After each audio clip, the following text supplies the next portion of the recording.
Alhamdulillah, Alhamdulillahi Rabbil Alamin, wal aqibatu lil muttaqin, wala udwana illa 'alal zalimin, wala hawla wala quwwata illa billahil aliyyil azim. Ashhadu an la ilaha illallah wahdahu la syarikalah, al-malikul haqqul mubin, wa ashhadu anna sayyidina Muhammadin abduhu wa rasuluh, sadiqul wa'dil amin.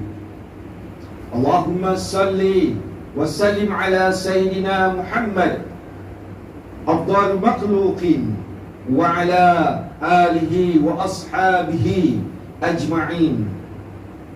Amma ba'd, fa ya ibadallah ittaqullah, usikum wa iyya bitaqwallah, faqad fazal muttaqun. Sidang Jumaat yang dimuliakan Allah Subhanahu wa taala, Khatib ingin memberi peringatan kepada kita semua, termasuk diri Khatib sendiri, untuk kita sentiasa berusaha meningkatkan keimanan dan ketakwaan kepada Allah Subhanahu wa taala dimanapun kita berada, di dalam keadaan sesukar mana sekalipun. Berusahalah melaksanakan setiap kewajipan yang diperintahkan Allah dan menjauhilah segala larangannya. Sebelum melanjutkan bicara, suka Khatib memberi peringatan, marilah kita tinggalkan perkara-perkara lahwa yang bertentangan dengan sunnah serta adab, yaitu tindakan yang memesongkan perhatian daripada mendengar khutbah dan isi kandungnya. Ini termasuklah perbuatan berbual-bual, tidur dengan sengaja, dan bermain telefon bimbit. Pada hari ini, mimbar akan membicarakan khutbah bertajuk Pelihara Nikmat Merdeka. Masya'aril muslimin rahimakumullah, tidak lama lagi kita akan memperingati hari kemerdekaan Malaysia yang ke-64. Kemerdekaan Malaysia bukanlah pemberian dari sesiapa, bukan pula hadiah dari penjajah, juga tidak dibantu oleh mana-mana negara. Kemerdekaan yang diraih adalah rahmat Allah Subhanahu wa taala yang diikhtiarkan melalui perjuangan berdarah serta pengorbanan nyawa dan harta oleh para pejuang kemerdekaan. Mereka mengerahkan daya upaya dan ikhtiar, maka Allah lah yang menentukan dan memberi kemenangan dalam bentuk kemerdekaan kepada kita semua. Seperti mana lafaz dalam takbir hari raya, wahazamul ahzab wahdah, maksudnya Allah lah sendirian yang mengalahkan semua musuh.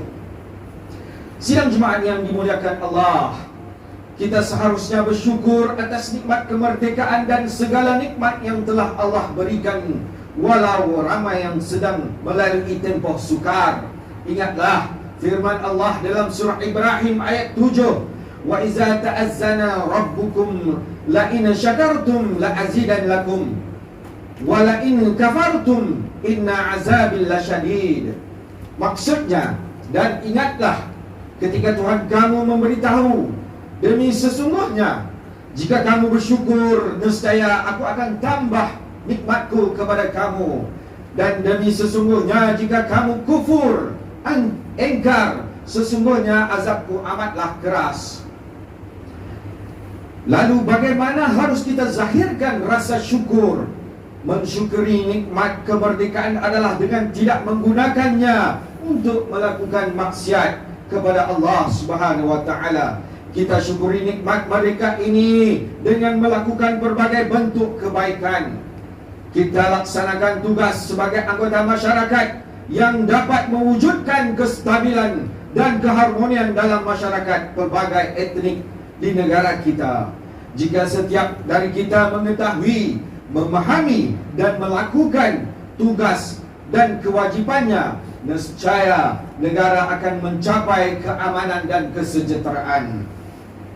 Hadirin jemaah yang berbahagia, kemerdekaan adalah nikmat yang menjadikan kita bebas dari pelbagai belenggu.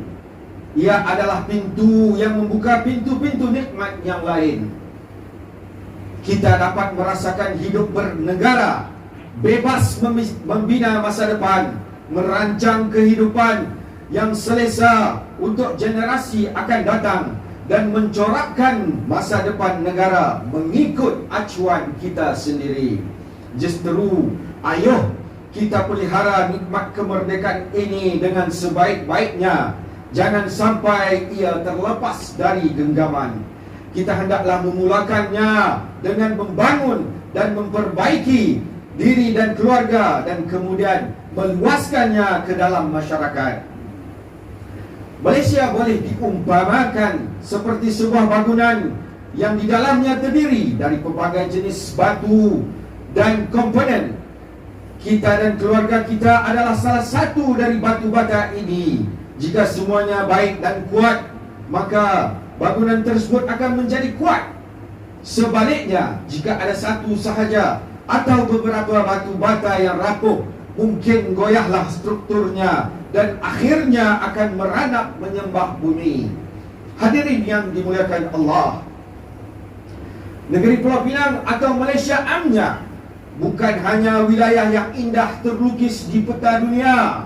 Lebih dari itu, di dalamnya ada jiwa-jiwa manusia yang perlu dibangunkan. Akidah yang mantap dan akhlak yang mulia adalah asas yang paling utama.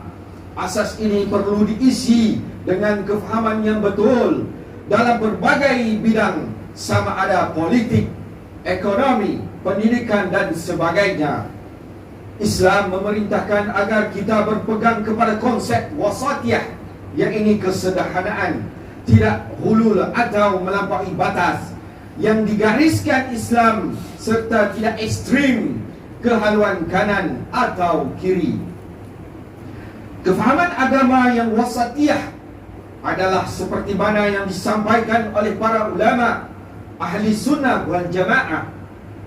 Sejarah membuktikan bahawa pemikiran dan fahaman yang melampaui boleh memporak-porandakan kestabilan negara. Lihatlah apa yang terjadi di sesetengah negara. Semoga negara kita dilindungi Allah dari menerima nasib yang sama. Hadirin jemaah rahimakumullah, para pemimpin, termasuk juga yang dipimpin dari semua peringkat, wajib membuktikan dengan tindakan yang tulus ikhlas. Bukan sekadar manis disebut di bibir, tertulis penuh puitis, namun zahirkan cinta yang sentiasa mendorong untuk terus membangun dan memperbaiki diri, keluarga dan masyarakat. Ia bermula dengan kepimpinan yang soleh, adil, beramal dan penuh dedikasi lagi amanah. Kepimpinan yang soleh akan melahirkan masyarakat yang soleh dan mewujudkan negara yang makmur dan diberkati Allah Subhanahu wa taala. Sidang Jumaat yang dimuliakan Allah, mengakhiri khutbah pada minggu ini, beberapa kesimpulan yang dapat diambil sebagai pengajaran. Yang pertama, syukuri nikmat kemerdekaan dengan memeliharanya dan mengisinya dengan ketaatan dan usaha-usaha membangunkan masyarakat dan kestabilan harmoni.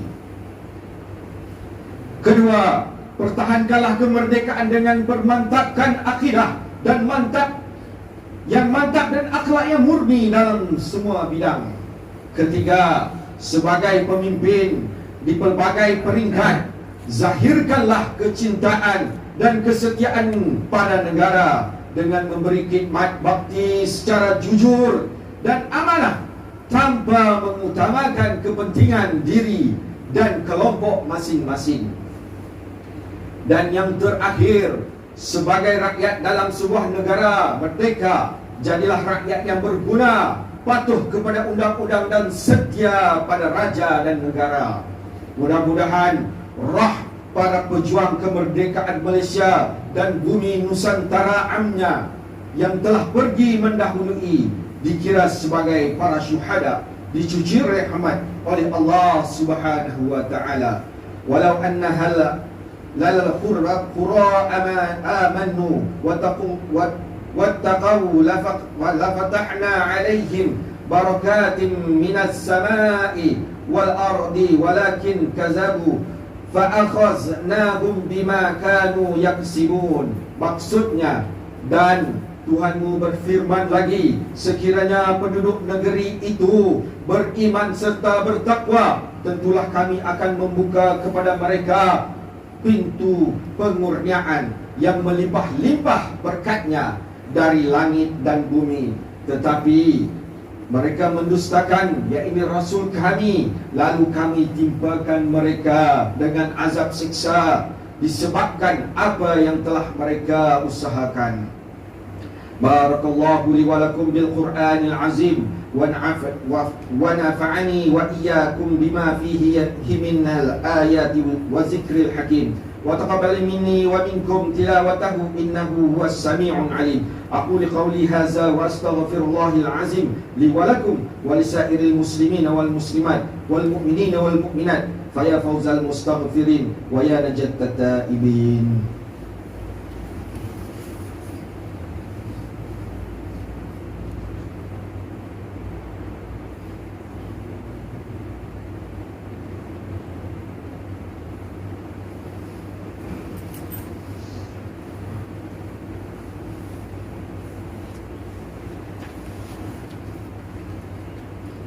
Alhamdulillahi Rabbil Alamin, wassalatu wassalamu ala Sayyidina Muhammadin Nabiyil Amin, wa ala alihi wa sahbihi zahirin wa man tabi'ahu bi ihsana ila yaumiddin. Ashhadu an la ilaha illallah wahdahu la syarika lah, wa ashhadu anna Sayyidina Muhammadin abduhu wa rasuluh. Amma ba'du, fa ya ibadallah, ittaqullah haqqa tuqatih wa'lamuna anna Allah amarakum bi amrin azim, amarakum bis salati wa taslimi ala nabiyil karim. Qala Allah ta'ala, inna Allah wa malaikatahu yusalluna ala nabi ya ayyuhallazina amanu sallu alaihi wa sallimu taslima. Allahumma salli ala Sayyidina Muhammad wa ala ali Sayyidina Muhammad kama sallaita ala Sayyidina Ibrahim wa ala ali Sayyidina Ibrahim wa barik ala Sayyidina Muhammad wa ala ali Sayyidina Muhammad kama barakta ala Sayyidina Ibrahim wa ala ali Sayyidina Ibrahim fil alamin innaka Hamidum Majid. Waradallahu anhu khulafa'ir rasyidin wa anna baqiyati sahabati ajma'in wa anit tabi'in wa tabi'i tabi'in wa man tabi'ahum bi ihsan ila yaumiddin. Warda 'anna ma'ahum ya akramal akramin. Allahumma firli muslimina wal muslimat wal mu'minina wal mu'minat al ahya'i minhum wal amwat. Allahumma aminna fi awtanina wa aslih a'immatana wa ula umurina washmalillahu bi'inayatika wa taufika ala malikina. Ke bawah duli yang maha mulia Seri Paduka Baginda yang di-Pertuan Agong yang ke-16 Al-Sultan Abdullah Riayatuddin Al-Mustafa Billah Shah Ibnu Al-Marhum Sultan Haji Ahmad Shah Al-Musta'in Nabillah wa kazalika Tun yang terutama Tun Datuk Seri Utama Ahmad Fuzi bin Haji Abdul Razak yang di-Pertuan Negeri Pulau Pinang. Allahumma dafa'anna bala wal waba wal fahsya wal munkar wa minha wa mihan wal fitan ma zaharaha minha wa ma batan anna baladina hadza khassah wa ana buldanina muslimin amma innaka ala kulli syai'in qadir. Allahumma inna na'udzubika minal baras wal junun wal juzam wa min sayyil asqam ya arhamar rahimin. Ya Allah, dengan sifat-Mu yang maha pemurah dan maha mendengar, kami hamba-Mu yang lemah merayu kepadamu agar Engkau angkat dan hilangkan segera wabak penyakit COVID-19 yang sedang melanda kami, agar kami dapat melaksanakan syiar-Mu dengan sempurna. Ya Allah, jadikanlah kami dan keturunan kami orang-orang yang istiqamah mendirikan salat secara berjamaah serta mengeluarkan zakat dan wakaf. rahmatilah kehidupan mereka. Sesungguhnya hanya kepada-Mu jua ya Allah doa kami mohon diperkenankan dan diterima. Ibadallah, Rabbana atina fid dunya hasanah wa fil akhirati hasanah wa qina azabannar. Ibadallah, innallaha ya'muru bil 'adli wal ihsani wa iyata wa izil qurba wa yanha 'anil fahsya'i wal munkar wal baghi ya'izukum la'allakum tadhakkarun. Fazkurullahal 'azim yazkurkum washkuruhu 'ala ni'amihi yazidkum was'alu min fadli yu'tikum wa la zikrullahi akbar wallahu ya'lamu ma tasna'un. Aqimus shalah.